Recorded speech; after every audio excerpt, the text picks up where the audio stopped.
ሳራ እንደተለመደው ከላይብረሪ መልስ ቦርሳውን አንግታ ወደ ቤቷ እያቀናች ነው። ህይወት አንዳንዴ ድግምግሞች ናት። ተመሳሳይ ቀናት፣ ተመሳሳይ ምሽት ማሳለፍ ለሳራ አዲስ አልነበረም። የተለመደ የዕለት ተዕለት ድርጊቷ ነበር።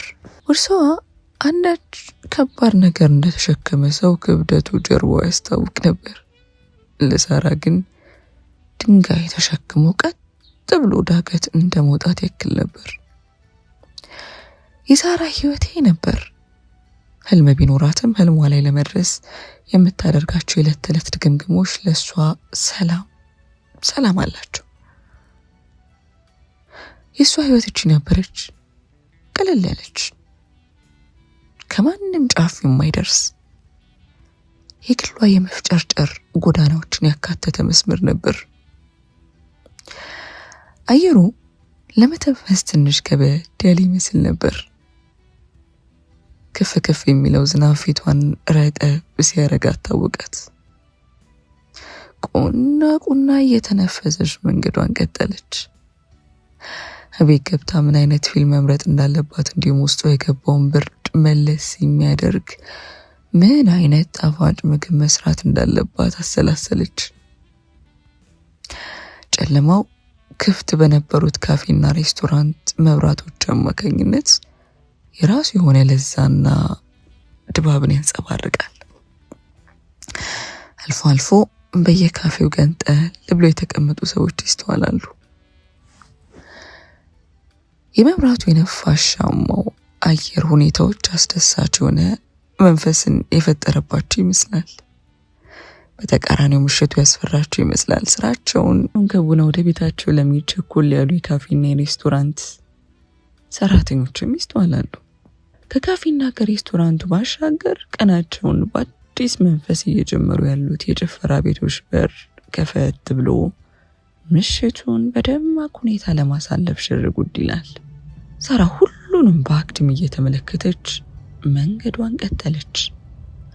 እርምጃዋ ከሌላው ጊዜ በተቃራኒው ረዘም ያለባት መስሎ ተሰምቷታል እንጂ ምክንያቱም እጇ ላይ ያለውን ሰዓት ያደረገችውን ጃኬት ገለጥ አድርጋ ተመለከተችው።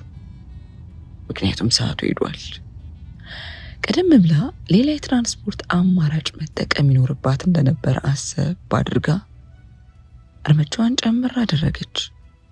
ሳራ ከወትሮ ለየት ያለ ስሜት ውስጧን ሰረቅ ሲያረጋት ታወቃት። ምናልባት ነፋሻማው አየር የፈጠረው ስሜት ነው ብላ ትከሻዋን ሰበቅ አረገች። ራሷን እንደመሸወዳለች። ሆኖም ካፌዎቹንና ሬስቶራንቶቹን አለፍ እያለች በመጣች ቁጥር አንዳች ነገር ውስጧን ሲያውቃት ተሰማት። ቀደም ብሎ የነበረው የጨለማ ድምቀት ከፈፍ ሲል ታወቃት። አንዳች ሽግግ የሚያደርግ ስሜት እንደዛ ነበረው። ከኋላዋ አንዳች ነገር የሚከተላት ያክል ጀርባዋን የሆነ ነገር ሲከብዳት ታወቃት። አንገቷን መለስ አድርጋ ወደ ኋላዋ ተመለከተች። ማንም ሰው አልነበረም። ሆኖም ግን ለምን እንደዛ ደንግጣ ዞር እንድትል ወይም እንደዛ እንድትደነግጥ የሚያደርግ ስሜት እንደተሰማት ለራሷም ግራ አላት። ጎዳናው ረጭ ብሏል። አንዳች ነገር ቆሊዋን የገፈፈው ይመስል አሁንም የሷም የአካባቢውም ጸጥታ ሰፈነ። ሳራ ስሜቷ ገሸሽ ማለቱን አልፈለገችውም ነበር። ካለምንም ምክንያት ይሄ ስሜት ሊሰማት እንደማይችል ለራሷም ገብቷታል። እርምጃዋን ፈጠን አረገች። ረጭ ያለ ጎዳና ላይ አለፍ የሚል ተባባሪ ታክሲ ካገኘው በሚል ተስፋ አይኗን ከርተት ታረገች። ምንም ነገር አልነበረም። ወዲያው የሶስት ወንዶች ድምፅ ጆሮዋ ላይ አቃጨለ። ከፊቷ ወደ እሷ አቅጣጫ እያቀኑ ነበር። ልቧ ድንጋጤ ወረሰው። የፈራችው ነገር ከፊቷ እያንጸባረቀ ታያት። ሶስቱም የሰከሩ ይመስላሉ። ሆኖም ግን ራሳቸውን የሚያስት አይነት ስካር አልነበረም። 3ቱ ጎረምሶች ታክሲ ካለ እድሏን ለመሞከር አስፓልቱ ዳር ቆማ ያለችውን ከፊታቸው ያለችውን ሳራ እይታቸው ሳራ ላይ አረፈ። ሳራ የ3ቱም ክፋት አዘል እይታ ዘልቆ ውስጧ ሲገባ ታወቃት። አረፈችም። ወደኋላ ብመለስስ? ወደኋላ ብሮጥ ቀደም ብሎ ወዳለፍኩት ካፌ ጋር መድረስ እችላለሁ አለች በውስጧ። አሎ! አንደኛው ድምፁን አሰማ። ሳራ ይበልጥ ደነገጠች። ነገሩ እየተበላሸ መሆኑ ታወቃት። ጭር ባለው ጎዳና ላይ እነዚህን ጎረምሶች አልፎ መሄዱ ዘበት ሆኖ ታያት። ነገሩ ከመበላሸቱ በፊት እግሬ አውጪኝ ቀደም ብላ በመጣችበት መንገድን መመለስ አሰበች። ሩጫዋን ለማጧጧፍ ተዘጋጀች። ወዲያው ለመመለስ ያስበውን እግሯን ዘርጋ እንዳረገች ሌላ ጮክ ያለ ድምፅ ሰማች። ወዴት ነው? ነይ ወደዚህ። አንደኛው ቀበል ብሎ ጮህ ተናገረ። ሳራም ግጥም አለ። ለረጅም ዓመት ጀርባዋ ላይ ከብዷት የሚያውቀው መጽሐፍቶቿ ሲከብዷት ታወቃት። ያነገተችው ህልሟ ሸክም የሆነ ያህል ሲሆን ተሰማት። ቦርሳዋን ወለቅ አረገች።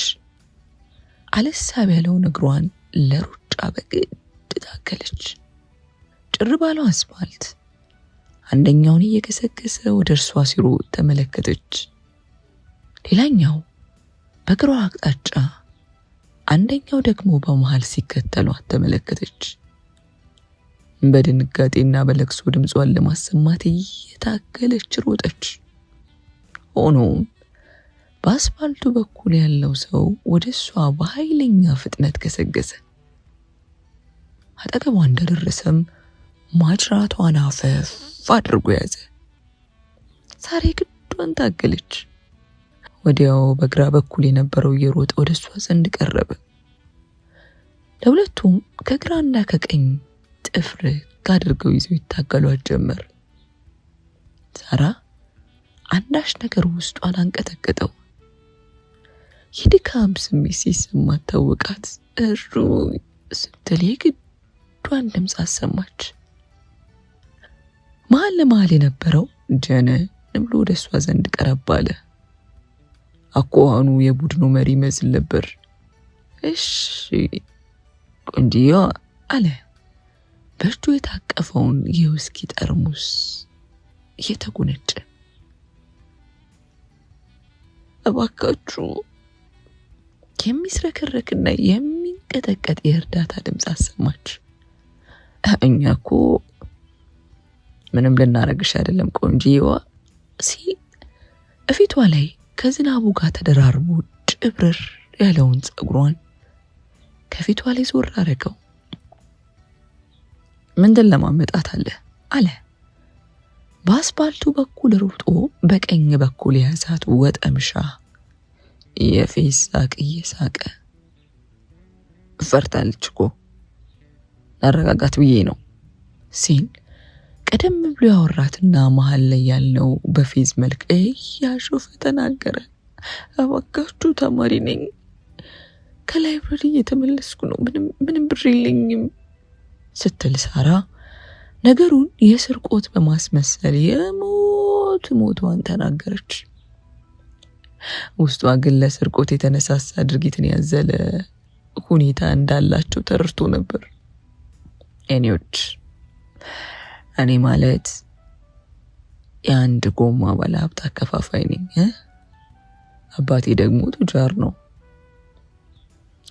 ለምርቃት እንዲሁ ጊፍት ጣል ያደረጉልኝ የጎማ ቤት አለ።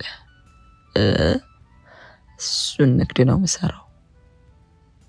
ኦኬ ሲል በስተቀኝ ያለው እየሳቀ እየተንቀባረረ የስርቆት የሚለውን ጥያቄዋን እያጣጣለ አፌዘ። ሌሎቹ አብረው ተሽከኩ። እኔ ደግሞ አለ በስተግራ በኩል እጇን ጠፍር አርጎ ያዘው ከተላልና ያው ጓድ ሳሚ አለ አምልጦት በስተቀኝ ያለውን የግብረ አበሩን ስም እየጠራ። ተው ስም አትጥቀስ፣ እንዲሁ ስለ ስራችን ከነገርካት ይበቃል አለ ቆጣ ባለ መልኩ ሳይሆን እንዲሁ ጓደኛውን ለመከሰጽ በሚመስል መልኩ ነበር። ሳሚ የተባለው ግለሰብ ጓደኛውን በንግግሩ መሃል ያቋረጠው። ልክ ብለሃል በስካር አፉ እየተንተባተበ በሳቅ መለስ አለ። መሀል ለመሀል የቆመው ግን እይታውን ከሳራ ላይ ላፍታ እንኳን መለስ አላደረግም። ያው እኔ ደግሞ ከጓድ የማይለይ አልሸሹም ዞር አሉ ነገር ነው።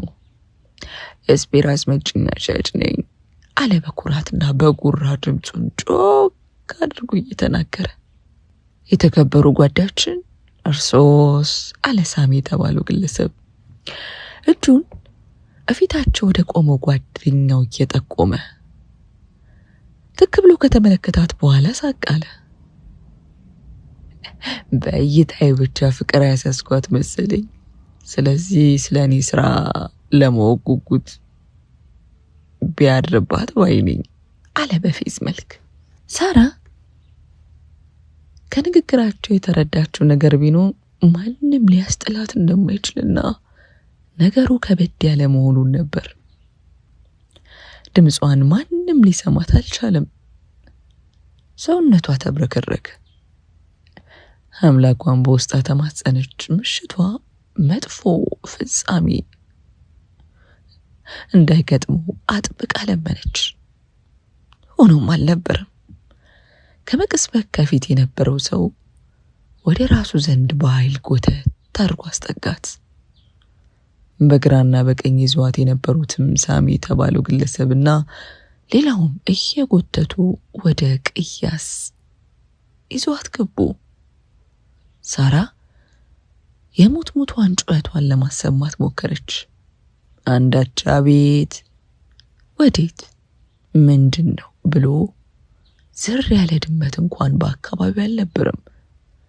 ይበልጥ ድቅድቅ ጨለማ ወደ ወረሰው ቅያስ እንደታጠፉ ሳራን ወደ ግንቡ አስጠጋት። በሚንቀጠቀጠው እጇ ራሷን ለመሸፈንና ለመከላከል ሞከረች። የቡድኑ መሪ የሚመስለው ግለሰብ ነበር የመጀመሪያ ጥቃቱን የሰነዘረው። ወደ እርሷ ዘንድ ይበልጥ ቀረብ ብሎ ከንፈሯን ለመሳም ታገለ። አንዳች ነገር አፏን ቆምጠጥ ጋን የሚል በመጠጥ የታወከ ጠረን ወደ አፍንጫዋ ወደ አፏ በአፍንጫዋ ገባ። በግድ ታገላት። ምንም ያህል እንዳይሰማት ለመከላከል ብትሞክርም አልሆነላትም ነበር። ከንፈሩን ከንፈሯ ላይ አሳርፎ በግድ ሳማት። እምቢቷ እልህ ያጋባው አጥቂዋ በንዴት አንድ ጥፊ ፊቷ ላይ ያሳረፈባት። ሳራ ጥፊ እንዲህ ቀላል የማይባል በመሆኑ ሚዛኗን ስታ ወደ ጎን ዘንበል አለች። አጥቂው ግን እንድትወድቅ ምንም እድሉን አልሰጣትም ነበር። ፈጠን ብሎ ባለችበት እንድትቆም መለስ አረጋት። ከኋላ ቆመው ድርጊቱን የሚመለከቱት ግብረ አበሮቹ በነገሩ እንደማሽካካት አሉ። ሳራ ፊቷ ላይ ያረፈው ከበድ ያለ ጥፊ ከቅስቃሴው ጋር ፊቷን ድዝ ሲያረጋት ታወቃት። አቅመ ደካማ መሆኗን አምራ ጣላችሁ። ትግሉና እምቢታው ይበልጥ እየጨመረ እንደሚመጣ ስትረዳ ለመለማመጥ ሞከረች። እባክህ እህት የለህም እናት የለህም? ይግዷን ለስማት በሚታገላት ቅጽበት ጠየቀችው። እቺ ንግግር እንደሆነች እያፌዘ በግድ ተጠጋት። ረፊ አታስቸግሪ ሲል ቀጠል አድርጎ አንባረቀባት። ሳራ ልመናዋ ፍሬ ቢስ ነበር። የቡድኑ አባል መሳሙ እንደቀጠለ በግድ ልብሷን ለማውለቅ ይታገላት ጀመር። ግብረ አበሮቹም የጓደኛቸው መቸጋገር ተመልክተው በእንቢታ እየታገለች ያለችውን ሳራ ለማሸነፍ ከግራና ከቀኝ ሆነው እላዩ ላይ ያለውን ልብስ ለማውለቅ ይረባረቡባት ጀመር። ከላይ የለበሰችውን ጃኬት መነቃቅረው አውልቀው ወደ መሬት ወረወሩት። ሳራ ነፋሻሙ አየር አጥንቷ ዘልቆ ሲገባ ተሰማት። ወዲያው አንሳፈው ወደ መሬት ጣሏት። ለሳራ ቀጥሎ የተፈጠረውን ነገር ማስታወስ ከባድ ነው። ራሷን እያወቀች የደረሰባት ጥቃት በቂ ነበር። ከአፍታ ደቂቃዎች በኋላ ራሷን ሳተች። ሳራ አይኗን የገለጠችው ቆየት ብላ ነበር። ነፋሻሙ አየር ይበልጥ ዝናብን አይሎ ፊቷ ላይ ከፍ የሚለው የዝናብ መጠን ሲጨምር የግዷን አይኗን ገለጥ አረገች። የተመለከተችው ድቅድቅ ጨለማ የወረሰውን ሰማይ ነበር። ከሰማዩ ላይ ብን እያለ የሚወርደው ዝናብ ፊቷ ላይ አረፈ። በተኛችበት ስቅስቅ ብላ ለቀሰች። ከንፈሯን ሁሉ ማንቀሳቀስ ከበዳት። ሰው ያለ የግዷን ለመጣራት ሞከረች። የደከመው ድምፅ ከራሷ ውጪ ለሌላ ሰው መሰማት እንኳን አይችልም ነበር። በተንጋለለችበት አቃሰተች። በቀስታ ሰውነቷን በእጆቿ ነካ አደረገች። የወደቀችበት የተፋፋገችበት ሰውነቷ እንደ ቁስል ተሰማት። የግዷን ቀና አለች። እንደምንም እያቃሰተችና እያለቀሰች ተነሳች። ትንሽ ቢዘንብም የረጠበው መሬት ልብሷን አበላሽቶታል። ከሁሉ በላይ ልብሷ ሳይሆን ስብዕናዋ፣ ማንነቷ፣ ክብሯ ጠፍቷል፣ ተበላሽቷል። ክብረ ንጽህናዋን ባልታሰበ ቅጽበት ባልታሰበ ሁኔታ አጥተዋለች። የግዷን ብድግ አለች። ሆኖም ለሷ መነሳቱ ከባድ ነበር። ትንሽ ፈቀቅ እንዳለች በድጋሚ ራሷን አንስታ ወደቀች። ሳራ ራሷን ያገኘችው ሆስፒታል አልጋ ውስጥ ነበር። ሰውነቷ ቁስል ሆኗል። ለመንቀሳቀስ ስትሞክር አንዳች ነገር መላ ሰውነቷን ውርር አረገው። እንደ ህልም የታያት አስፈሪው ቅዠት እውን መሆኑ ስትገነዘብ አይኖቿን ጭፍን አርጋ ስቅስቅ ብላ ለቀሰች። ልጄ ምስኪና እናትዋ እጇን ጠበቅ አድርጋ ይዛ ስቅስቅ ብላ ለቀሰች። ሳራ ግን ለእናቷ ምላሽ እንኳን መስጠት አልቻለችም። ካለ ጥፋቷ አንዳች ህፍረት ተሰማት። መሬት ተሰንጥቃ ብትውጣት ተሰማች። ተመኘች። አቆራታለሁ ያለቻት እናቷ ስብስብ ብላ ስታለቅስ መመልከቷ ይበልጥ የውስጥ ህመም ሆነባት። ሳራ ትንሽ መረጋጋቷን ያወቁት ሁለት የፖሊስ አባላት ወደ እርሷ ዘንድ ቀረባሉ። ፈጣሪ ጨርሶ ይማረሽ፣ በደረሰብሽ ነገር በጣም አዝነናል ሲል ዋና አዛዥ የሚመስለው ሰው ተናገረ። ሳራ ግን አይኗን ከአንድ ቦታ ላይ ትክ እንዳደረገች ፈዛ ነበር። አሁን ላይ ነገሮችን ማስረዳት እንደሚከብድ ብናቅም የኛ ስራ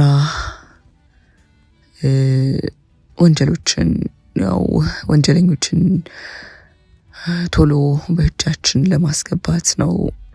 ለዚህ አንቺ ትብብር ያስፈልጋል አለ አንደኛው ፖሊስ ረጋ ባለ ቅላጼ። ከሳራ ድጋሚ ምላሽ አልነበረም። ተማሪ ሳራ፣ በወቅቱ የተፈጠረውን የምታስታውሽውን ነገር ረጋ ብለሽ ብታብራሪልን እባክሽ አለ ዋና አዛዡ።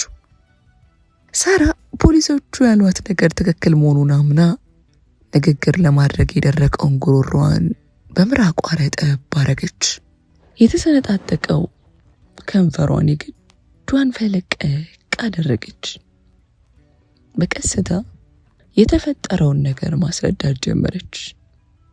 የምታስታውሽው ስለ ወንጀለኞቹ ለየት ያለ እኛን ሊጠቅም የሚችል ነገር ይኖር ይሆን ሲል አንደኛው ፖሊስ በጥሞና ሲያደምጥ ከቆየ በኋላ ጠየቀ።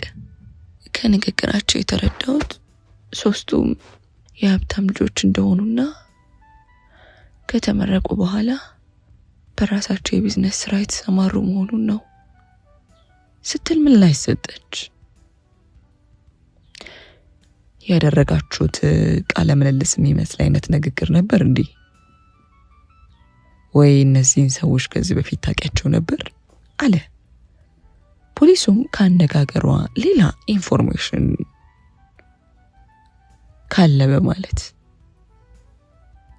ሳራ በቅድሚያ እንደማታውቃቸው ለማስረዳት ጭንቅላቷን ነቀነቀች።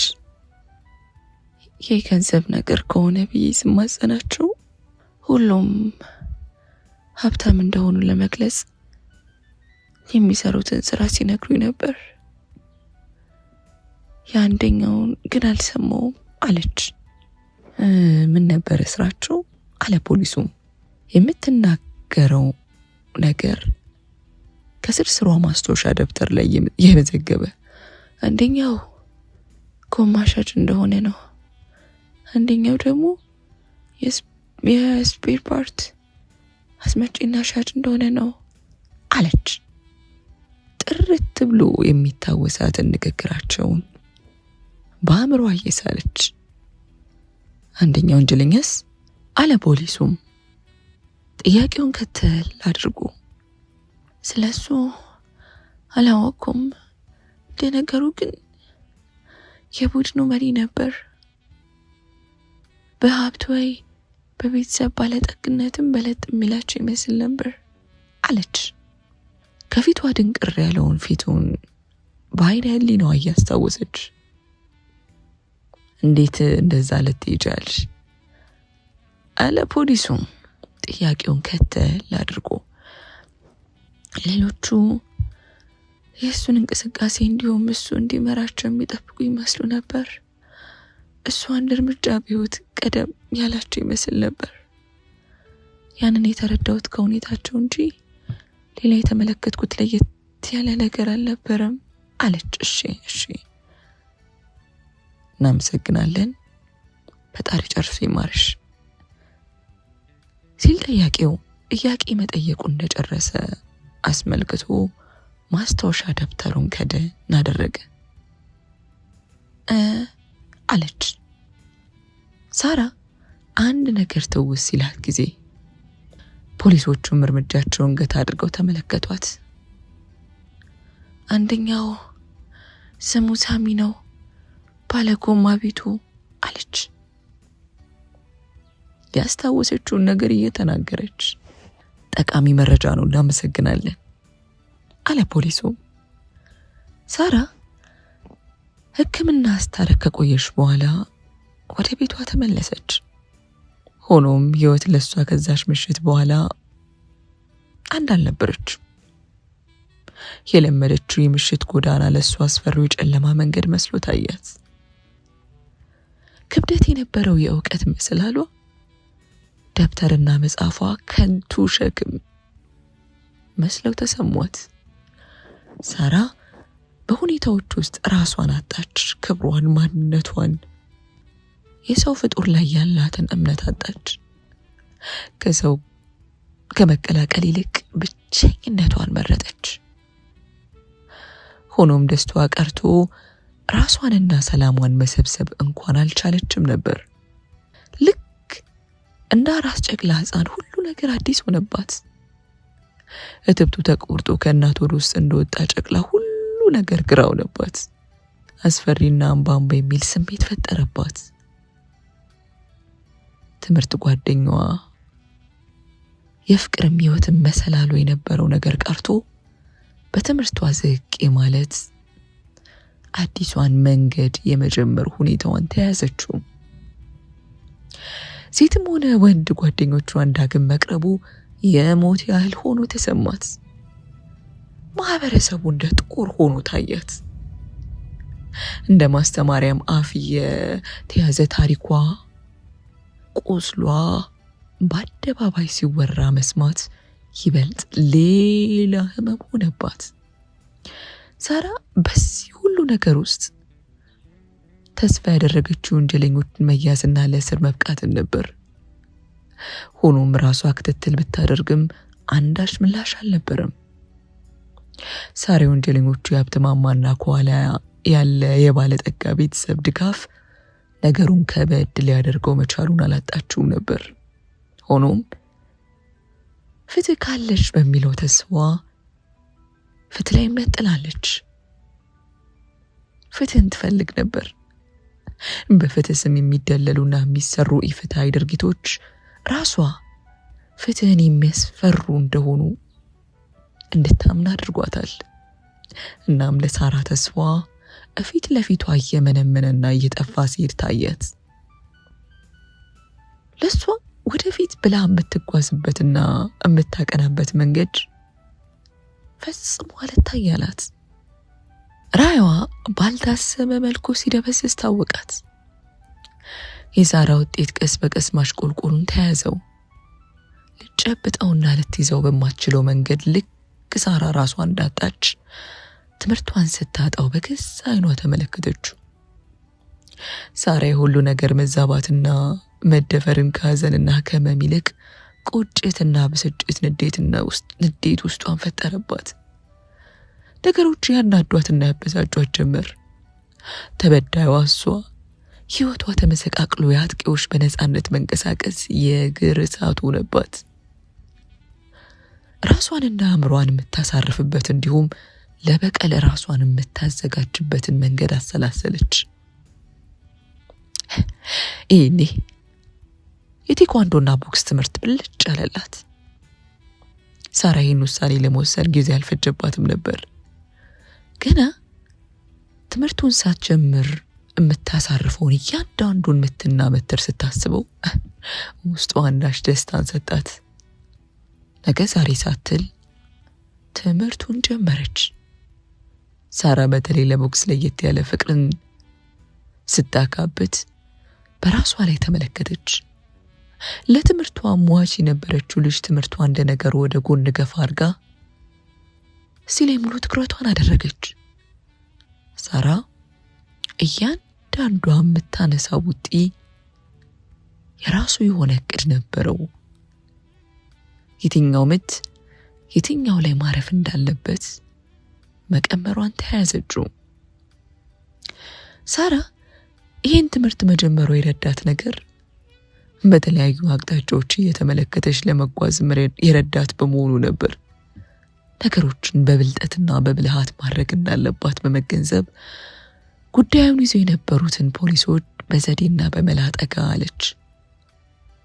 ነገሩን ቀስ በቀስ በራሷ ማጣራቷን ቀጠለች። ሳራ እጇ ላይ ያለው አንድ መረጃ ሳሚ የተባለ የጎማ ሱቅ ባለቤት አንደኛው ወንጀለኛ መሆኑ ብቻ ነበር። እቅዷንና መረቧን በልቧ ይዛ ሳሚ የሚባል የጎማ ነጋዴን ማሰስ ተያያዘች። አሰሷ ላይ የማያቋርጥ እንቅስቃሴዋን ማድረግ ቀጥላለች። ለሳራ ወንጀለኞቹን የማግኘቷ ጉዳይ እናትን ሆድ ውስጥ እንኳን ብትገባ ጎትቼ ነው ማወጣ አይነት ነበር። የቦክስ ትምህርቷ ላይ ሁኔታዋን ያጤነና ቀረብ ሌላት የፈለገ አንድ ሰው ነበር።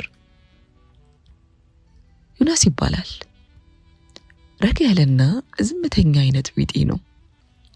ራሱን ከስራ መልስ የተለያዩ እንቅስቃሴ በማድረግ ሰውነቱን ማጎልበት ያስደስተዋል። አይኑን ሳራ ላይ ጣል ካደረገም ሰነባብቷል። ሆኖም ሳራ ላይ የሚመለከተው የእልህና የንዴት ስሜት ራሷን ይቺ ልጅ ምን ገጥሟት ይሆን የሚል ጥያቄ ፈጥሮበታል። ሰው ላይ ያላት እምነት፣ በተለይ ወንድ ልጅ ላይ ያላት እምነት የተመናመነ ነው። ሳራ ካለምንም እርዳታ ራሷን መስመር ውስጥ ማስገባቱን ነው የፈለገችው። ሆኖም ሁኔታውን በጥንቃቄ የሚመለከተውን ዮናስን አይን እሷም ቢሆን ሳታስተውሉ አልቀረችም ነበር። ችግር አለ? ልጠይቀኝ የምትፈልገው ነገር አለ? አለች ሳራ አይኗን ጎረጥረጥ አድርጋ ሁሌ ሰረቅ እያደረገ የሚመለከታትን ዮናስን እየጠየቀች። ዮናስ ፈራ ተባለ አለም ነበር። በጨዋ ደንብና እርጋታ ትክ ብሎ ተመለከታት። ባለትዳር ነሽ ሲል ነበር የመጀመሪያ ጥያቄውን ያነሳው። ካልሆንኩ የጥቃት እጅን ልትሰነዝርብኝ ነው? ከሆነም ያንተ ሳይሻል አይቀርም መሰለኝ። የሲኦል በር ለመግባት እንዲሁ ፍርዴን ቀለል ካደረግኩት ብለህ ኃጢአትን ወደ ጎን ተወት ለማድረግ የምትሞክር አይነት ሰው ነህ አለች። ሆድ ለባሰው ማጭዳት ተውሰው እንደሚባለው በፍጹም ሲል ረጋ ባለ መልኩ ምላሽ ሰጠ። እኔ እዚህ ነበር ነኝ። ሆኖም እዚህ መስራት ከጀመርሽ ቀን አንስቶ ስከታተልሽ ነበር። ሁኔታሽ ምናልባት ልክ እንደ አንድ የጄኒፈር ሎፔዝ ፊልም ቦክስ ተለማምደሽ የሚያጠቃሽን ባህል ሽራሽን ከዛ ለመከላከል የምትዘጋጅ ይመስሉኝ ነው ሲል የተሰማውን ነገር በግልጽ ረጋ ብሎ ገለጸላት። ሳራ ነገሩ ይሄን ያክል የተዋጠላት አይመስልም ነበር። ለነገሩ የእናንተ ስሜት የተንሰራራ ነው እና ሴት ላይ ጥቃት እጁን የሚያነሳ የሚጎዳና የሚደበድብ ወንድ ነው ሀገሪቱን ሁሉ ያጥለቀለቀው አለች በንዴትና ወንድ ልጅን በመጤፍ መልኩ ፊቷን ኮስተርም ጨምደድም እያረገች። ዮናስ በጥሞና ካደመጣት በኋላ አንገቱን ሰበር አድርጎ የደበረሽን ነገር እንዲህ ነው ብለሽ ለመናገር መቼም ፈቃደኛ መጥቶኛ አይመስለኝም አለ። እንዴት ማለት? ቆጣ ብላና ቅንድቧን ሰቀል አድርጋ ጠየቀችው። ማለትማ የደረሰብሽ አንዳች ነገር አለ የጎዳች የሰበረሽ። ታዲያ ይሄ ጉዳት መላው ወንድ ላይ ነው ብለሽ ፊትሽን አታዙሪ። ግን አንቺ እንደዛ እንድታረጊ ያርጎሻል። ከዛም ባለፈው ውስጥሽን በጥላቻና በቂም በቀል ሞልተሽዋል አለ። ውስጡ ያለውን ስሜት ግልጽ አድርጎ ማንበብ እንደሚችል ሰው ሁሉ ነገር አፍረጥርጦ እየተናገረ እስኪ ንገረኝ ፍትህ አለ ብለህ ታምናለህ ስትል ሳራ ካፍታ ስምታ በኋላ ጠየቀች። የለም ለማለት ያክል ጭንቅላቱን ነቀነቀ። ከሌለ ፍትህ የተጓደለባቸው ሰዎች ዝም ብለው ቢቀሩስ ብለህ ታስባለህ ስትል ቀጣዩን ጥያቄ አሳረፈች።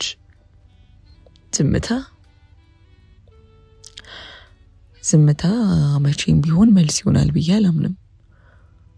ሆኖም ወጣ ያለ ድርጊት እንዲሁም ኃይል አዘል ነገርም ምላሽ ይሆናል ብዬ አላስብም። ነገር ግን አለፈጠን ብሎ ፍትህ ለሚዛነፍበት ዓለም በቀልን ምላሽ አደርጋለሁ ካልሽም የአንቺ መብት ነው ብዬ አምናለሁ። በዚህ አስተሳሰብሽ ደግሞ ማንም ሊጎዳሽ ወይም ሊገምትሽ አይገባ። ምክንያቱም ያሳለፍሽውን ህመም ልታቂው የምትሽው አንቺ ብቻ ስለሆንሽ ማንም ሰው የአንቺ ጫማ ውስጥ እስካልሆነ ድረስ የደረሰብሽን ነገር ሊያውቅልሽ ወይም ሊረዳሽ አይችልም አለ። ሆኖም ግን ምንም መንገድ ከመጓዝሽ በፊት ለነገርሽ የምትለው ነገር በቀለልህና ንዴት ቢያስታግስም ግን ውስጡ ባዶ ነው፣ ፍሬያማ አይደለም ሲል ሊያሳስባት ሞከረ። ሳራ በጥሞና ካደመጠችው በኋላ በረሽሙ ተነፈሰች። ህልምና የወደፊት ጉዞ የተቋጨበት ሰው በቀሉን ያገኝ እንጂ ተሳካል ተሳካ ፍሬ ያገኛል አገኘ ለሱ ጉዳይ አይደለም አለች በቆራጥነት ስሜት። እሺ ካልሽ ፌር ኢነፍ አለ እሱም ጭንቅላቱን በመስማማት እየነቀነቀ አንድ ጥያቄ አለኝ ስትል ሳራ ዮናስ ፊቱን ዞር ከማድረጉ ድምጿን አሰማች።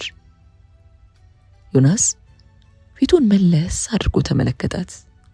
ምንድነው ማገዘሽ ሲል እሱም ጠየቀ። እዚህ ሴንተር ውስጥ ጎበዝ ቦክሰኛ አንተ ነህ፣ እናም እርዳኝ፣ አሰልጥነኝ፣ ደካማ መሆን ማልችልበትን መንገድ አሳየኝ አለችው። ሰውን ለማመን ለራሷ እድል እየሰጠች ዮናስ ለአፍታ በዝምታ ከሰማት በኋላ መስማማቱን ገለጸ። ሳራና ዮናስ አዲስ ጥምር ሆኑ። የሳራ አዲሱ እርምጃዋ ዮናስን ያካተተ ነበር። ዮናስ በእድሜ የምታንሰዋን ሳራን ለፍቅር መጠየቅ ምንም ያህል ቢያስፈራውም ካጠገቧ በመሆን እሷን ማገዙን ግን መቶ አልፈለግም። ተላምዷታል፣ ወዷታል። ታዲያ አዲሱ ውጥን ተጀመረ። ለሳራ ሁሉም ነገር በቀልና በቀል ብቻ ነበር። ከትምህርቷም ከራሷም በላይ ቅድሚያ የሰጠችው ለበቀሏ ብቻ። ሳራ ለ6 ወር ከዮናስ ጋር አብራ ሰለጠነች። በፖሊስ ዘንድ የተያዘ ጉዳይ ምንም አይነት እልባትን ያገኝ አልነበረም። ሳራም ዊዝድሮ አድርጋ ሙሉ ትኩረቷን አዲሱ ህልሟ ላይ አረገችው። ወንጀለኞቹ የዛኔ ስለ ራሳቸውና ስለ ሀብታቸው በኩራት የተናገሩበት ምክንያት ግልጽ የሆነላት ከረፈደ በኋላ ነበር። ወንጀለኞቹ ማንነታቸው ቢታወቅም አንዳች እርምጃ ሳይወሰድባቸው ነበር ጉዳዩን ልባት አልተገኘለትም በሚል ሰበብ ገፋ የሚደረገው። ሳራ የምትዋጋው ከሀብታምና የፖሊስን አፍ ከሚያሰጋ ሰው ጋር መሆኑ ስታቅ ጥንካሬዋን በራሷ ጨመረች። ፍልሚያዋ ብቻዋን እንዳይከብዳት ራሷን በፊት ከምታደርገው በለጠ ማዘጋጀትና ማሰልጠኗን ቀጠለችበት። ከራሷ ጋር ጊዜ ማሳለፉን የወደደው ዮናስ የበቀሉን ነገር ተወት አድርጎ ሳራን ማሰቡን ብቻ ቀጠለ። ነገ ላይ ትታው የምትሄድ በአእምሯ በቀልና በቀልን ብቻ ካሰበች ሰው ጋር ፍቅር ውስጥ መውደቁን ዘንግቶ ነገን ከሷ ጋር ለመኖር በተስፋ መጠባበቁን ቀጠለ። ዮናስ በተለመደው ሰዓትና ቦታ ከስራ መልስ ሳራን ጠበቃት። የስራ ቦታዋ ላይ ግን ሽቶ አልነበረም። ዮናስ መቅረቷ ግራ አጋብቶት በሩን ተመለከተ። ማርፈድ ላይ የማትታማው ደቂቃ ውልፍት የማታደርገው ሳራ ስትዘገይበት ሀሳብ ቢጤ ገባው። ብዙም ሳይቆይ ስልኩ አቃጨለ።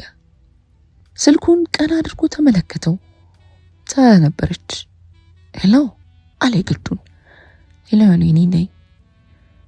ያው በስልክም ቢሆን አለች። የፈራውን መርዶ በስልክ ውስጥ እያሰማችሁ አልገባኝም። የት ሆነሽ ነው? የጠበኩሽ እኮ ነው። ዮኒ ከዚህ በኋላ አልመጣም እሺ አለሽ ቆፍጠን ብላ። እስካሁን ለነበረን ቆይታ እጅግ አመሰግናለሁ። በስልክ ብቻ በመሰናበት ያዝናለሁ። ሆኖም በመጣ እንደማትለከኝ አውቃለሁ አለች እሷም ውስጧ ለዮናስ የሚሰማትን ጭላንጭል ስሜት ለመደበቅ እየታገለች። ቻው ማለት ይህን ያህል ይከብዳል እንዴ? ወይስ እንዳላስቀርሽ ፈርተሽ ነው አለ። የግዱን ከወዲያ ወዲህ እየተንቆራጠጠ አዎ ምናልባት በቆይ ሀሳቤን ታስቀይረኛለህ ብዬ ፈራሁ። ቀጣዩ እርምጃዬን እንዳልፈጽም ታስቆመኛለህ ብዬ ሰጋሁ አለች ሳራ። ዮኒ ከበቀሌ ማንም ሊያስቆመኝ አይችልም። አሁን ጊዜው ደርሷል። ስለዚህ ወደ እቅዴ መመለስ ይኖርብኛል አለች መልሳ። እሺ አለ ዮናስ የሙቱን ለሁሉም ነገር እጅጉን አመሰግናለሁ መልካሙ ሁሉ እመኝልሃለሁ ስትል ቸኮል ብላ ስልኩን ልትዘጋው ተንደረደረች። ሳሪ አለ ዮናስ ድምፁን አሰምቶ። ላስቆምሽ እንደማልችል አውቃለሁ፣ ነገር ግን ራስሽን ጠብቂ። የሚከብድሽ አይነት መስሎ ከተሰማሽ የምትመለሽበት ህይወት እንዳለሽ አስቢ። እሱን አስበሽ ብትመለሽ እጃችንን ዘርግተን የምንቀበልሽ ሰዎች እንዳለን አትዘንጊ። ሆኖም በቀል መቼም ቢሆን ፍጻሜ መሆን አይችልም፣ ደስታንም ህይወትም አይሰጥም። ስለዚህ ልመለስ ካልሽ እኔ ሁሌ ያለው ስሜቴ እንዲሁ በቀላሉ አለቅም። ላንቺ ያለኝ ስሜት እንዲሁ በቀላሉ አይሞትም፣ አይጠፋም። ስለዚህ ጠብቅሻለሁ አላት ዮናስ። ሳራ ዮናስ የተናገራት ንግግር ውስጡ አረበሸው። ሌላ ምን ላይ ሳትሰጥ ስልኩን ጥርቅ ማድረግ ዘጋችሁ። በረሽሙ ከተነፈሰች በኋላ ስቅስቅ ብላ ለቀሰች። በከንቱ ሰዎች ምክንያት እያጣች ያለችውን ነገር ስታስብ ይበልጥ ተበሳጨች። ነገር ግን ራሷን ማዳከም አልፈለገችም። እንባዋን ጠራርጋ ብድግ አለች። አእምሮዋ ለጊዜ እናቷና ዮናስን ተወት አድርጎ እቅዷ ላይ ማተኮር ነበር። ታዲያ ሳራ ከዚህ ቀደም ካለምንም እረፍት ባደረገችው ክትትል መሰረት አዲስ አበባ ውስጥ የጎማ ነጋዴ የሆነውን ሳሚን ማግኘት ነበር። በስሜት የታወቀው እሱ ብቻ በመሆኑ ቅድሚያ ማሰስ የፈለገችው ሳሚን ነበር። ሳራ ለእቅዷ መዘገጃጀትም ጀመረች። ሳራ የፈለገችው ትልቁ ነገር ቢኖር ቅጣቱ እሷ የተሰማትን ስሜት፣ እሷ ያሳለፈችውን ህመምና ስቃይ እንዲሰማቸው ማድረግ ነበር። እነዚህ አጥቂዎች የተለያየ ገጽታ ነበራቸው። ሳራ መልካቸውን፣ ድምፃቸውን፣ ሁኔታቸውን ፈጽሞ አልረሳችውም ነበር። ሳሚ ከቡድኑ በኃይልና በጉልበት የሚያምን ከንቱ ሰው ነበር። ከስራ በኋላ ባሮችና መጠጥ ቤቶች አይጠፋም። ስራ አስገኛለሁ በሚል ሰበብ በሴቶች ህይወት የሚጫወት እንዲሁም ሰራተኞቹን፣ ተቀጣሪዎችን በጾታዊ ትንኮሳ የሚያስቸግር ሰው ነበር። ሳራም ስራ ፈላጊ በመምሰል ሳሙኤል ካማረራቸው አንድ ሰራተኛ ጋር በመግጠም ነገሩን አመቻቸች። ሳራ በተቀጠረችው መሰረት ስለ ስራ ለማውራት ወደ ሳሚ ስራ ቦታ ብቅ አለች። አለባበሱ አይን ውስጥ የሚገባና ማራኪ ነበር። የሳራ የመጀመሪያ ሙከራ ወንጀለኞቹ እሷን ማስታወስ መቻልና አለመቻላቸውን ማረጋገጥ ነበር። ሆኖም ሳሚ እንኳን ሊያስታውሳት ቀርቶ ያንን ድርጊት መፈጸሙን ቀድሞውኑ የሚያስታውስ እንኳን አይመስልም። አሁን ላይ ስራ እየቀጠርኩ አይደለም፣ ሆኖም ግን አለ በአጭር ቀሚሷ አማካኝነት ግልጽ ብሎ የሚታየውን ቀይ እግሯን እየተመለከተ። ስራውን በጣም ትፈልጊያለሽ? በጣም አስፈላጊ ነው ላንቺ ሲል ጠይቅ። አዎ ያስፈልገኛል፣ ችግር ላይ ነኝ፣ ምንም ገቢ የማገኝበት ስራ ማግኘት አልቻልኩም አለች ሳራ በጨዋ ደንብ አንገቷን ሰበር አድርጋ እየተስለመለመች። ችግር የለውም አታስቢ፣ ለማንኛውም ማታ መቀጥርሽ ቦታ አለ፣ እዛ ነኝና ተነጋግረን ነገ ስራውን መጀመር ትችያለሽ፣ አታስቢ ሲል በክፋት አይኑ እየተመለከተ ቃሉን ሰጣት። ሳራ እርኩስ ተግባሩን በውስጡ አውቃ የግዷን እሽቷን ገልጻ ፈገግ አለች። ሳራ ለምሽት ፕሮግራም ቀደም ብላ ተዘጋጀች። በእውኗ በህልሟ እንኳን አድርጓለሁ ብላ አስበው ማታውቀውን ድርጊት ለመፈጸም ተዘጋጀች። ነገሩ ውስጧን ቢያስፈራትም ቆፍጠን ብላ ወደ ተቀጣጠረችበት ቦታ አመራች። ቦታው እንደ ነገሩ የሚጨንቅና ሰይጣናዊ ቦታ ይመስላል። ሆኖም ምንም ነገር ብታደርገውና ቢጮ ልክ እሷም ድምፅ ስታወጣ እንደታፈነው የእሱም ድምፅ ሊዋጥ እንደሚችል አስባ በነገሩ ተደሰተች። ሳራ እቅዷን ጥንቅቅ አድርጋ ፈጽማ ወደ ቤቷ ስትገባ ከሌሊቱ 9 ሰዓት ሆኖ ነበር። በመጀመሪያ የፈጸመችው ተግባር ውስጧን አወካት፣ ረበሻት። ሆኖም አንዳች ደስታ ሰጣት። ነገሩ አድክሟት ስለነበር ሻወር ወስዳ ጥቅልል ብላ ተኛች። ከአንድ ቀን በኋላ የሶሻል ሚዲያ ላይ ነገሩ ሲዘገብ ሰማች። በመዲናችን አዲስ አበባ አንድ የጎማ ሻጭ ነጋዴ ማታ ላይ ከጓደኞቹ ጋር ሲዝናና አምሽቶ ከመጠን በላይ መጠጥ እና እጽ በመውሰዱ አማካኝነት ከ10ኛ ፎቅ ላይ ወድቆ የተረፈ ቢሆንም አሁን ላይ ህይወቱ ከባድና አስጊ ሁኔታ ላይ መሆኑን ቤተሰቦቹ ገልጸዋል ይል ነበር። ሳራ ቀጣዩ ኢላማዋ ያነጣጠረው ስሙ ሳምሶን ወደሚባለው ሳምሶን መሆኑን የደረሰችበት ጎረምሳ ነበር። እርምጃዋ ወደ እሱ አቀና። ከ5 ኪሎ ዩኒቨርሲቲ ትምህርቱን የጨረሰው የወንጀለኛ አሁን ላይ እዛው ዩኒቨርሲቲ አካባቢ በመሆን ወጣት ሴትና ተማሪዎችን ህይወት እንደሚያበላሽ ቀደም ብላ የደረሰችበት መረጃ ነበር። ሳራ ቀጣዩ እቅዷ ከሳምሶን እይታ ውስጥ መግባት ነበር።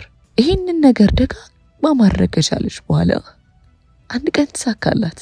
ነገር ግን በድጋሚ ሳራ ሌላኛው ፈተናዋ ሳምሶን ያስታውሰኝ ይሆን ወይስ አያስታውሰኝም የሚለው ነገር ነበር። ይህንን ለማጣራት በአካባቢው ብታንዣብብም ቅላትና መልኳ ስቦት ከመመልከት ውጪ እሱም እስከ እንደመፈጠሯ ያላስታወሳት እንዳልሆነ የተገነዘበች ሳራ የመጀመሪያ እቅዷ እንደተሳካላት አምና ወደ ቀጣዩ ሴራዋ ገባች። ተከፍሏል አለች አስተናጋጇ ልትከፍል ያዘጋጀችውን ሂሳብ መለስ እያደረገች። ማን የከፈለው አለች ሳራ ባለውቅ ሁኔታ አይኗን ከብለል እያደረገች። እሱ ነው ስትል አስተናጋጇ በእጇ መላከተች። ይህ አይደል የተፈለገው? ሳራ እቅዷ እየሰራ መሆኑን ስትገነዘብ በውስጧ ፈገግ አለች። መለስ አርጋም ለአስተናጋጇ ብሩ እንድትመልስ ልታግባባት ሞከረች። ወዲያው ሳምሶን ከተቀመጠበት ብድግ ብሎ ወደ እሷ ዘንድ ቀረብ አለ። እኔ ነኝ የከፈልኩልሽ ቆንጅዬዋ አለ። መነጽሩን አውልቆ በፈገግታ እየተመለከታት ይቅርታ እኔ ግን የራሴን መክፈል እችላለሁ አለች ሳራ በነገሩ እንደተበሳጨ እያስመሰለች። ይገርምሻል ቆንጅዬዋ፣ በራሱ የሚተማመን ራሱን ችሎ ለመቆም የሚፈልግ ሰው በተለይ ሴት እንደገና ተማሪ ሳይ እንዴት እንደሚያስደስተኝ። ሆኖም ሁሌ ስለማይሽ ነውና እንዲሁ ደስ ይኛልሽ። እዛ ነው የከፈልኩት በሌላ አይደለም አለ። ቅቤ ጠባሽ በሆነ ምላሱ እየተለሳለሰሽ ያመሰግናለሁ አለች ሳራም የግዷን። ሳምሶን እባላለሁ አለችውን ዘርግቶ። ሳራ የውሸት ፈገግ አለች። በዛው ተግባቡ። ለቀናት ተላመዱ። ሳምሶን ከከተማ ወጣ ብለው እንዲዝናኑ ጋበዛት። ሳራ ልጋብዝሽ ባላት መሰረት በስምምነት ወደ ላንጋኖ አብረው አቀናች። እንደ ቀልድ ደስ የሚል ጊዜ የሚያሳልፉ በማስመሰል አብረው ለመሆን ተጣጣረች። ሆኖም ሳራ ወደ አዲስ አበባ ስትመለስ ብቻዋን ነበረች። ወደ ላንጋኖ ሲሄዱ ያሳወቁትም ሆነ የተናገሩት ማንም ሰው የለም። የሳምሶን ዜና በድጋሚ እንዲህ ተደመጠ። ሳምሶን አሸናፊ የተባለ ግለሰብ ከቤቱ እንደወጣ የተሰወረ መሆኑን ተገለጸ። እንዲሁም እሱን አየው ሰማ ያለ ሰው ወረታውን እንከፍላለን አሉ ሀብታም ቤተሰቦቹ። ዜናው በድጋሚ ተደመጠ። ጠፋ የተባለው ሰው ከባድ የሚባል የፊትና የአጥንት ጉዳት ደርሶበት መንገድ ላይ ተጥሎ ተገኘ እና አሁን ላይ ሐኪም ቤት ክትትል ላይ ነው። አሁን የደረሰበት ነገር ላይ ማስታወስ አይችልም ሲባል ተተነተነ። ሳራ ቀጣይና የመጨረሻ ድሏ ዋናው ሰው ጋር ቀደም ብሎ የተጣራው በቅድሚያ ድርጊቱን የፈጸመው እይታው ከዓይኑ አልጠፋ ያለው የአማን ነበር። አማን ከሌሎቹ ትንሽ ለየትና ከበድ የሚያደርገው እንደ ሌሎቹ ሴትን ለማግኘት እዚህ ምዛም አለማለቱ ነበር። የዶክተር ልጅ የሆነው ባለሀብቱ መልኩና አቋሙ አማላይ ነበር። ሆኖም ከዙሪያው ስለሱ በማሰብና በመጨነቅ በፍቅር በመሰቃየት የሚያወትቱ ሴቶችም አልጠፉም ነበር። ታዲያ አማን ሁሉንም ገሸሽ ብሎ የሚገፋ አይነት ወንድ ነበር። ሳራ ከቀደሙት በይበልጥ ራሷን አዘጋጀች። ውሎውንና ድርጊቱን አጠናች። የሚያዘወትርበት የስፖርት ማሰልጠኛ ጂምም ተመዝግባ ስፖርት መስራት ጀመረች። ሆኖም አንድ ቀን ዞር ብሎ ተመልክቷት አያውቅም ነበር። ታዲያ የሳራ እንቅስቃሴ በሙሉ ብልህነት፣ ትዕግስትና አስተዋይነትን የሚጠይቅ ነበር። ካስተዋለችው ነገር አማን ቸኮል ቀልቀል የምትል ሴት አለመውደዱን ነበር። ሆኖም የፈለገችው ለፍቅር ሳይሆን ለበቀል እንደመሆኑ መጠን ወደ እሱ በእል ቀረብ የምትልበትን ነገር መፈለግ ጀመረች። እንቅስቃሴዋን የጀመረችው እሷ ዘውትሮ የሚሰራቸው እንቅስቃሴዎች የሚገለገልባቸውን ዕቃዎች እንዲሁም የሚጠቀምባቸው ቦታዎች ላይ ቀድሞ በመገኘት ነበር። ይሄ ድርጊቷ እሷ ምንም ማገዶ ሳትፈጅ ነበር ወደ እሱ ዘንድ ቀረብ እንዲልላት ይረዳት። ፉክክሩ እንደቀጠለ ትውውቃቸው ጀመረ። ሆኖም ለሳራ የአማን ጉዳይ እንደ ሌሎቹ ቀለል ያለ አልነበረም። የሆነ ቦታ የሚያውቃት አይነት ስሜት ተሰምቶት ትክ ብሎ ማየቱና ማልሰቡ አልቀረም ነበር። ሳራም ነገሮች ሳይታወቁና ሳይደረሱባት በፊት ጉዳዩን በጊዜ ማጠናቀቅ እንዳለባት ወሰነች።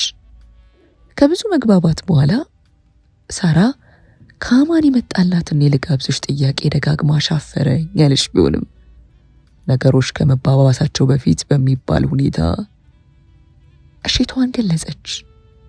በዚህ እልህ ውስጥ የገባው አማን እሺቷን እየተጠባበቀ ነበር። ለአማን የሳራ እሺታ እንደ ስኬት ነበር።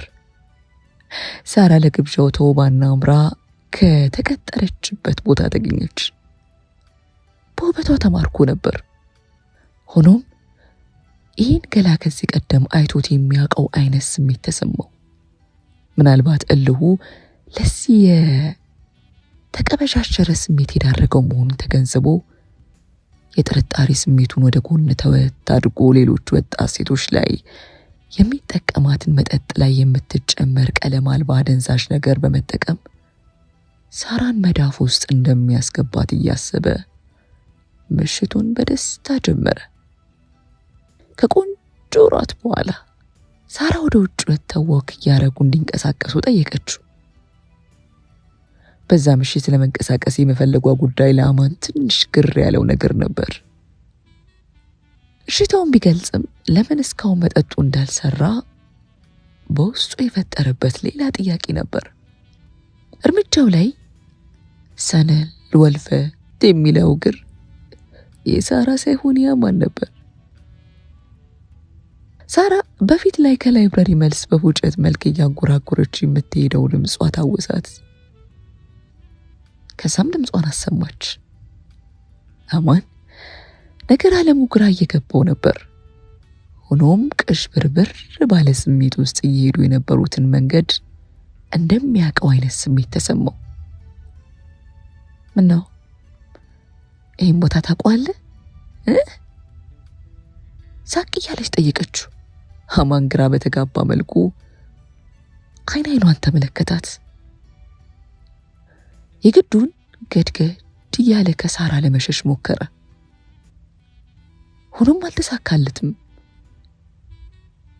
የተጎነጨው መጠጥ ሁሌም ቢሆን ትቶ ዞር ማለት ተገቢ አይደለም። እሺ በፌዝ መልክ ሳቅ እያለች ተናገረች። በዛ ላይ ከመሸ ለምን ጠጣለህ ወይ ለምን ታምሻለህ እንዴ? ብቻው ማን ይደርስልህ ነው ስትል እየሳቀች ጠየቀችው። አማን ነገሩ የተገለጠለት ይዛኔ ነበር። ሊያመልጣት ፈለገ። እግሩ ቄጠማ ያህል ሆኖ ሲተሳሰርበት ታወቀው። ሳራ ጎተት እያረገች ወደ ጨለማው ቅያስ ሳብ አድርጋ አስገባችው። አማን ሁሉ ነገር ግልጥ ብሎ ታየው። ማንነቷ ብልጭ አለለት። ሆኖም ነገሩ ከረፈደ ነበር። ለወራት ስትለማመዱ የነበረውን ቡጢና ቦክስ አማን ደም በደም እስኪሆን ድረስ ፊቱና መላ ሰውነቱ አካሉ ሊያሳረፈች። ሶስተኛው ዜና በሶሻል ሚዲያ ተሰራጨ። መልከ መልካም ወጣት በምርመራ በውስጡ በተገኘ ውጤት አማካኝነት በወሰደው ዕፅና መጠጥ አማካኝነት ሌሊት ላይ ብቻውን መንገድ ላይ ሲንቀሳቀስ በደረሰበት አደጋ አማካኝነት ሕይወቱ እንዳለፈ ተሰማ የሚል ነበር። ሳራ አንዳች ድንጋጤ ውስጧን ወረራት። በቀሏ እስኪሞት የሚያደርስ ጥላቻ የሞላበት ስሜት መሆኑን ቀደም ብላ አልተገነዘበችም ነበር።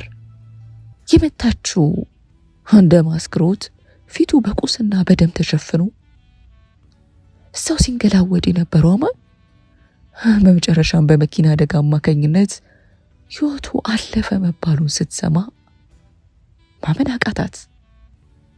በቀሏ የሰውን ሕይወት ከማበላሸት አልፎ ሕይወትን ሊያሳጣ እንደሚችል ስታስበው ዘገነናት።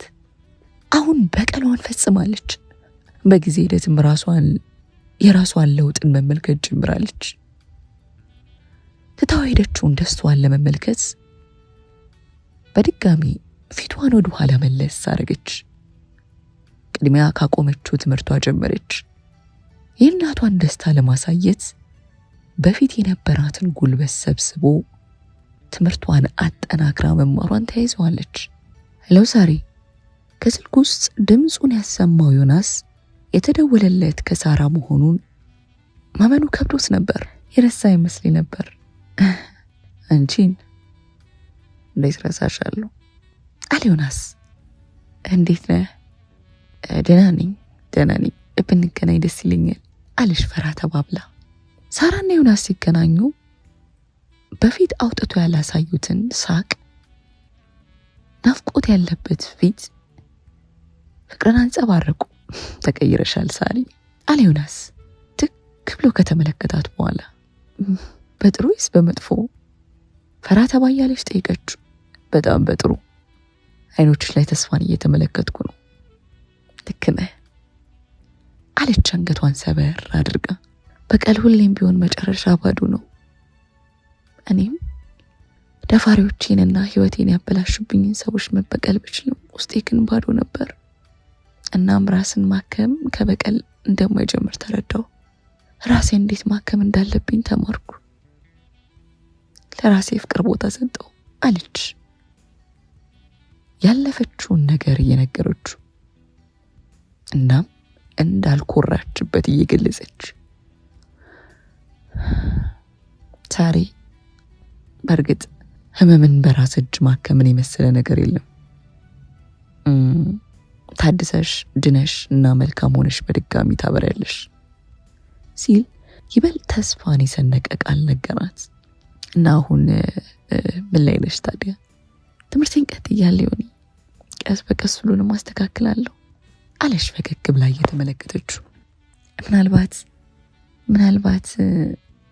ምናልባት ምን ሳሪ አለሱም አዲሱ የህይወት ጅማሬ ላይ አብረኸኝ ለመሆን ፈቃደኛ ከሆንክ ደስ ይለኛል።